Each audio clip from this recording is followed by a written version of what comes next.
ಏನ್ ಮಾಡ್ತಾ ಇದ್ದೀರಾ ಸರ್? ನಾನು ಕಾಂಟ್ರಾಕ್ಟ್ ಮಾಡಿಸ್ತೀನಿ. ಕಾಂಟ್ರಾಕ್ಟ್. Okay sir. ಮತ್ತೆ ನರೇಂದ್ರ ಮೋದಿ ಅವರು PM ಆಗ್ತಾ ಇದ್ದಾರೆ. ಇದ್ರ ಬಗ್ಗೆ ಏನ್ ಹೇಳ್ತೀರಾ? ನಿಮ್ಮ ಒಪಿನಿಯನ್ ಏನು ಒಳ್ಳೆ ಕೆಲಸ ಮಾಡಿದ್ರೆ ಯಾರು ಬೇಕಾದ್ರೆ ಆಗ್ಬೋದು ಅಂತೀರಾ? ಸೊ ಏನ್ ಅಂತೀರಾ? ನೆಕ್ಸ್ಟ್ ಏನಾಗ್ಬೋದು ಅಂತೀರಾ? ಏನ್ ಬೇಕು ಅಂತೀರಾ? ಏನು ಯಾರೇ ಬರಲಿ ಒಳ್ಳೆಯವ್ರು ಬಂದು ಜನಕ್ಕೆ ಒಳ್ಳೆಯವ್ರು ಒಳ್ಳೆದಾರ ಸಾಕು ಅಂತೀರಾ? So you are happy from Modi? ಆ ಥರ ಹಿಂಗೆ ಹೇಳ್ತಾ ಇಲ್ಲ, ಹಂಗ ಹೇಳ್ತಾ ಇಲ್ಲ, ಆ ಥರ ಹೇಳ್ತಾ ಇಲ್ಲ. ಬಟ್ ಯಾರು ಬಂದ್ರು ಒಳ್ಳೇದ್ ಮಾಡ್ಬೇಕು. ಯಾರು ಬಂದ್ರು ಒಳ್ಳೇದ್ ಮಾಡ್ಬೇಕು ಅಷ್ಟೇ. ಮೋದಿ ಅವರು ಯಾರು ಬಂದ್ರು ದೇಶ ಉದ್ಧಾರ ಆಗ್ಬೇಕಷ್ಟೇ. ಬೇಕು ಅಂತೀರಾ? ಸೊ ಮೋದಿ ಅವರು ಮಾಡಿಲ್ಲ ಅಂತೀರಾ ಸರ್? ಯಾರು ನಾನು ಐ ಕಾಂಟ್. ನಮಸ್ಕಾರ ಸರ್, ತಮ್ಮ ಹೆಸರು? ಶ್ರೀಕಾಂತ್. ಓಕೆ ಸರ್, ಏನ್ ಮಾಡ್ತಿದ್ರು ತಾವು? ನಾವು ರಿಟೈರ್ಡ್ ಶಾಪ್ ಇತ್ತು, ರಿಟೈರ್ಡ್. ಓಕೆ ಸರ್, ಮತ್ತೆ ನರೇಂದ್ರ ಮೋದಿ ಅವರು PM ಆಗ್ತಾ ಇದ್ದಾರೆ, ಪ್ರಧಾನಮಂತ್ರಿ. ಸೊ ಇದ್ರ ಬಗ್ಗೆ ಏನ್ ಹೇಳ್ತೀರಾ? ಪ್ರಧಾನಮಂತ್ರಿ ಅವರು ಆಗ್ತಾರ ಅನ್ನೋದು ಗೊತ್ತೇ ಇತ್ತು. ಹಾ. ಬಟ್ ಇಷ್ಟು ಕಡಿಮೆ ವೋಟ್ ಇದರಿಂದ ಆಗ್ತಾ ಇದೆ ಅನ್ನೋದು ನಾವು ಊಹಿಸಿರ್ಲಿಲ್ಲ. ಓಕೆ. ಜನ ಇನ್ನೂ ಸರಿಯಾಗಿ ವೋಟ್ ಮಾಡಬೇಕಿತ್ತು. ಜನರಲ್ಲಿ ಇನ್ನೂ ಈ ಫ್ರೀ ಬೀಸ್ ನಿಂದ ಜನ ಹೊರಗೆ ಯಾವಾಗ ಬರ್ತಾರ ಅನ್ನೋದನ್ನೇ ತಿಳಿತಲ್ಲ. ನಮ್ ಜನ ಇನ್ನೂ ಅಂದ್ರೆ ಫ್ರೀ ಎಫೆಕ್ಟ್ ಆಗಿರೋದು ಅಂತೀರಾ? ಸ್ವಲ್ಪ ಫ್ರೀ ಎಫೆಕ್ಟ್ ಆಗಿದೆ. ಹೊಸದಾಗಿನೂ ಅವರು ಅನೌನ್ಸ್ ಮಾಡಿರೋ ಫ್ರೀ ಬೀಸ್ ನಿಂದ ಜನ ಯಾವಾಗ ಬುದ್ಧಿ ತಿಳ್ಕೊತಾರ ಅನ್ನೋದೇ ತಿಳಿತಾ ಇಲ್ಲ. ಸೊ ಫ್ರೀಗೋಸ್ಕರ ಜಾಸ್ತಿ ಅಲ್ಲಿ ಹೋಗ್ಬಿಟ್ಟಿದೆ ಅಂತೀರಾ? ಹೌದು ಹೌದು. ಜನಕ್ಕೆ ಇನ್ನೂ ಜನರಲ್ಲಿ ಹಳ್ಳಿಯಲ್ಲಿ ಸ್ವಲ್ಪ ಇನ್ನೂ ತಿಳುವಳಿಕೆ ಮೂಡಿಸ್ಬೇಕಿತ್ತು ಸರ್ಕಾರದವರು. ಮೂಡಿಸ್ತಾ ಇಲ್ಲ ಅನ್ನೋದೇ ಒಂದು ನೋವಿನ ಸಂಗತಿ. ಯಾಕಂದ್ರೆ ಇಷ್ಟು ಉತ್ತಮ ಆಡಳಿತ ಕೊಟ್ಟವ್ರಿಗೂ ಒಂದು ಕ್ಲಿಯರ್ ಮ್ಯಾಂಡೇಟ್ ಕೊಟ್ಟಿಲ್ಲ ಅಂದ್ರೆ ಹೇಗೆ? ಜನರಲ್ಲಿ ಈ ಫ್ರೀ ಬೀಸ್ ನಿಂದ ಜನ ಯಾವಾಗ ಹೊರಗೆ ಬರೋದು ನಮಗ ಅರ್ಥ ಆಗ್ತಾ ಇಲ್ಲ. ಮೋದಿ ಬರ್ತಾರ ಅದು ಬಂದೆ ಅಂದ್ರೆ ಈ ರೀತಿ ಆಳ್ಸೋದು ನಮ್ಮ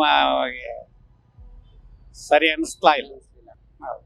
400 ಬರ್ತಾರಲ್ಲ ಅನ್ನೋದು ಗ್ಯಾರಂಟಿ ಇದ್ದಿದ್ದಿಲ್ಲ. ಬಟ್ ಇಷ್ಟು ಜನ ಈ ರೀತಿನೂ ಇನ್ನು ಜಾತೀಯತೆ ಯಾವಾಗ ಹೋಗುತ್ತೆ ನಮ್ಮ ದೇಶದಲ್ಲಿ? ಜಾತೀಯತೆನೂ ಮೇಜರ್ ಪಾಯಿಂಟ್ ನಾರ್ತ್ನಲ್ಲಿ. ಜನ ಅದರಿಂದ ಯಾವಾಗ ಹೊರಗೆ ಬರ್ತಾರೆ? ಜನರಿಗೆ ತಿಳುವಳಿಕೆ ಎಲ್ಲ ಪಕ್ಷದವರು ವಿಚಾರ ಮಾಡ್ಬೇಕಿದನ್ನ. ಇಲ್ಲ ಅಂದ್ರೆ ಈ ಫ್ರೀ ಬೀಸ್ ಕೊನೆಗೆ ನಮ್ಮ ಇಂಡಿಯಾನು ಇನ್ನೊಂದು ಪಾಕಿಸ್ತಾನ ಆಗೋದ್ರಂತೂ ಗ್ಯಾರಂಟಿ 101%. ಈ ಫ್ರೀ ಬೀಸ್ ಏನಿದೆ ಅಲ್ಲ, ದೇಶನ ದಿವಾಳಿ ತಂದೆ ತರುತ್ತೆ. ಏನು 1 ಲಕ್ಷ ರೂಪಾಯಿ ಒಂದು ಪ್ರತಿಯೊಬ್ಬ ಹೆಣ್ಮಗಳಿಗೆ ಕೊಡ್ತೇನೆ ಅಂತ ಎಷ್ಟು ಲಕ್ಷ ಕೋಟಿ ಬೇಕು? ಎಲ್ಲಿಂದ ಬರುತ್ತೆ ದುಡ್ಡು? ದುಡ್ಡೇನು ಪ್ರಿಂಟ್ ಮಾಡೋದ ಹೆಂಗ್ ಬೇಕಂಗೆ? ದುಡ್ಡು ಎಲ್ಲಿಂದ ಬರುತ್ತೆ? ಏನ್ ಜನಕ್ಕೆ ಯಾವಾಗ ಇನ್ನೂ ತಿಳುವಳಿಕೆ ಬರುತ್ತೆ? ಈಗ ನೋಡಿ, ಇಲ್ಲೇ ಲಕ್ನೋನಲ್ಲಿ ನಿನ್ನೆ ಲೈನಿಗೆ ನಿಂತ್ಕೊಂಡಿದ್ದಾರೆ ಲೇಡೀಸ್ ಹೋಗಿ ಕಾಂಗ್ರೆಸ್ ಕಚೇರಿ ಮುಂದ್ಗಡೆ. ಇದೇ 1 ಲಕ್ಷ ರೂಪಾಯಿ ಫ್ರೀ ಬೀಸ್ ಅವ್ರು ಏನೋ ಕಾರ್ಡ್ ಕೊಟ್ಟಿದ್ರಂತೆ ಕೊಡ್ತಾರೆ ಅಂತ. ಇನ್ನು ಇಷ್ಟು ಎಂತ ಊರಲ್ಲಿ, ಒಂದು ಸ್ಟೇಟಿನ ಕ್ಯಾಪಿಟಲ್ ಅಲ್ಲಿ ಜನ ಈ ಮಟ್ಟದಲ್ಲಿ ಡೌನ್ ಇದ್ರೆ ಹೆಂಗೆ ಜನ? ದೇಶ ದಿವಾಳಿ ಮಾಡೋ ಎಲ್ಲ ವ್ಯವಸ್ಥೆಗಳು ಆಗ್ತಾವು. ಮೋದಿ ಇದ್ರೆ ದೇಶ ಈಗ ಸದ್ಯಕ್ಕೆ ಉಳಿಬೇಕಂತ. ಸರ್, ತಮ್ಮ ಹೆಸರು? ವಿಜಯ್ ಕುಮಾರ್. ಏನ್ ಮಾಡ್ತಿದ್ದೀರಾ ಸರ್? ಬಿಸ್ನೆಸ್. ಓಕೆ ಸರ್, ತಮ್ಮ ಅಭಿಪ್ರಾಯ? ಮತ್ತೆ ನರೇಂದ್ರ ಮೋದಿ ಅವರು PM ಆಗಿದ್ದಾರೆ, ಆಗ್ತಾ ಇದ್ದಾರೆ. ಒಳ್ಳೇದಾಗ್ಲಿ ಸರ್, ಒಳ್ಳೇದಾಗ್ಲಿ, ಎಲ್ಲರಿಗೂ ಒಳ್ಳೇದಾಗ್ಲಿ, ದೇಶಕ್ಕೂ ಒಳ್ಳೇದಾಗ್ಲಿ, ಎಲ್ಲ ಜನಕ್ಕೂ ಒಳ್ಳೇದಾಗ್ಲಿ. ಬೇರೆ ಇನ್ನೇನು ಹೇಳೋದು? ಇನ್ನೇನು ಹೇಳ್ತೀರಾ? ಅಷ್ಟೇನಾ? ಸೊ ಏನಾದ್ರು ಇನ್ನೂ ಡೆವಲಪ್ಮೆಂಟ್ ಏನಾದ್ರು ಬೇಕು ಅಂತ? ಡೆವಲಪ್ಮೆಂಟ್ ಬೇಕು ಸರ್. ಸ್ವಲ್ಪ ವಾಟರ್ ಸೋರ್ಸು, ಇನ್ನೂ ಸ್ವಲ್ಪ ನೀರು ಕುಡಿಯೋ ಸಮಸ್ಯೆ ಇದೆ. ಅದೆಲ್ಲ ಸ್ವಲ್ಪ ಸಾರ್ಟ್ ಔಟ್ ಆಗಬೇಕು. ನೀರು ನೋಡಿ, ಇವಾಗ ತುಂಬಾ ಕಷ್ಟ ಆಗಿದೆ ಬ್ಯಾಂಗ್ಳೂರಲ್ಲಿ. ಒಂದು ಟ್ಯಾಂಕರ್ ಎಲ್ಲ 5,500 ಸಾವಿರ, 6,000 ರೂಪಾಯಿ. ಒಂದೂವರೆ ಸಾವಿರ ಇತ್ತು. 750 ರೂಪಾಯಿ ಇತ್ತು ಟ್ಯಾಂಕರ್. 5,500 ರೂಪಾಯಿ ನೀರಿನ ಟ್ಯಾಂಕ್. ಎಷ್ಟು ಲೀಟರ್ ಸರ್ ಅದು?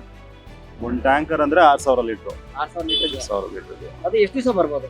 ಡಿಪೆಂಡ್ ನಿಮ್ಮ ಟ್ಯಾಂಕರ್. ಇವಾಗ ಅಪಾರ್ಟ್ಮೆಂಟ್ ಅಲ್ಲಿ ಇವಾಗ ಒಂದು ಫ್ಲಾಟ್ಸ್, ಒಂದು 67 ಫ್ಲಾಟ್ಸ್ ಇದೆ. ಪರ್ ಡೇ ಒಂದು 27 ಟ್ಯಾಂಕರ್ ಬೇಕು. ನೀರಿಗೆ ತೊಂದರೆ ಆಗಿದೆ ಅಂತ ಹೇಳ್ತಾ ಇದ್ದಾರೆ. ನೀರಿಗೆ ಪ್ರಾಬ್ಲಮ್ ಆಗಿದೆ. ಅದೆಲ್ಲ ಸೊ ಯಾರಿಂದ ತೊಂದರೆ ಆಗಿರುತ್ತೆ? ಯಾರಿಂದ ತೊಂದರೆ ಅಂತೆಲ್ಲ ಸಾರ್ಟ್ ಔಟ್ ಮಾಡ್ಬೇಕು. ನೀರ್ ಸ್ಟೋರೇಜ್ ಬೇಕು. ಮಳೆ ಆಗಿಲ್ಲ. ಅದೇ ಈ ನೀರಿನ ತೊಂದರೆ ಬಂದಿರೋದು ಯಾರಿಂದ? ಯಾಕೆ ಬರ್ತಾ ಇದೆ ಅಂದ್ರೆ ಸರ್ ಮಳೆ ಇಲ್ಲ. ಬ್ಯಾಂಗ್ಳೂರ್ ಆಲ್ಟರ್ನೇಟ್ ಏನಾದ್ರು ಒಂದು ವ್ಯವಸ್ಥೆ ಮಾಡಬೇಕು. ಆಲ್ಟರ್ನೇಟ್ ವ್ಯವಸ್ಥೆ ಮಾಡಿಲ್ಲ ಅಂದ್ರೆ ಇನ್ ಮುಂದೆ ಸ್ವಲ್ಪ ಕಷ್ಟ ಆಗುತ್ತೆ ಸರ್. ಮರಗಳೆಲ್ಲ ತೆಗೆಯೋದು ಕಡಿಮೆ ಮಾಡ್ಬೇಕು. ಕೆರೆ ನೀರು, ಕೆರೆ ಜಾಗ ಕೆರೆ ಬಿಟ್ಬಿಡ್ಬೇಕು. ಸ್ಟೋರೇಜ್ ಸ್ವಲ್ಪ ಒಂಚೂರು ಭೂಮಿ ಒಂದ್ ಸ್ವಲ್ಪ ನೀರು